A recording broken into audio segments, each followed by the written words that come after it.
His 1999 biography of Aguiyi-Ironsi, the journalist Chuks Iluegbunam, quoting one of the participants, Brigadier Hilary Njoku, which I quoted earlier, he named those military officers who met and decided to overthrow the government. They were Major General JTU Aguiyi-Ironsi, Lieutenant Colonel Francis Fadri, Lieutenant Colonel Victor Banjo, Lieutenant Colonel Jack Gowon, Lieutenant Colonel George Kurbo, Major Patrick Anwuna, Commodore Way of the Navy, and Lieutenant Colonel Njoku. One of the ministers, Richard Akinjide, narrated in July 2000 how Ironsi carried out this coup. Having nominated Zana Dipcharima as our acting prime minister in the absence of the prime minister, by the way, we need to talk about this man a lot more, Dipcharima, who became the acting prime minister in the absence of Abubakar Tafawa Balewa, and he should have become the substantive prime God minister, bless you. but You for what see, happened that's afterwards. it.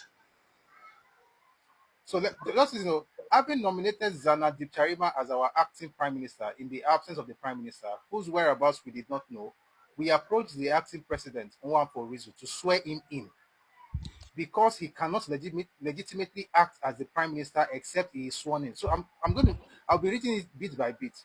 Number one is the fact that in that constitution that we had in from 1963 after Nigeria became a republic, the president would swear in the prime minister. The prime minister was just the first among equals. He was one of the people in parliament. Deep Charima was made the acting prime minister by amongst his own peers of parliamentarians. So what they needed was that now he's the acting prime minister, but in order to become prime minister, the president has to swear him in. Now the president was not available. The president, of course, Azikwe, who had traveled conveniently out of the country. The next person that could do it was Nwankwo Rizu, who was the Senate president and acting president at that time. So the acting president could actually swear in a substantive prime minister. But listen to what happened.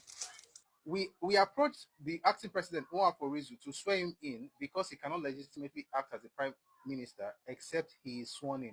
Listen to the next three words. Nwankwo Rizu refused.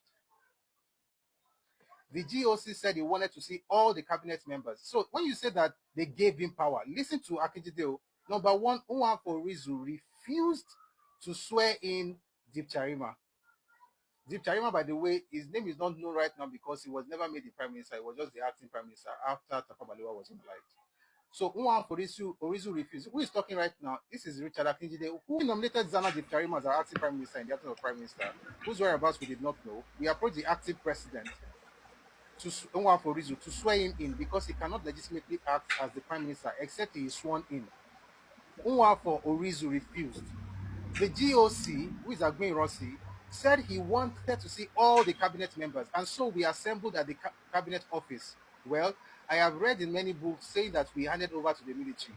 We did not hand over. Ironsi told us that you either hand over as gentlemen or you hand over by force. Those were his words. Is that voluntary handover? So we did not hand over. We wanted an acting prime minister to be in place, but Ironsi forced us, and I use the word force to hand over to him. He was controlling the soldiers. Please, who should I believe?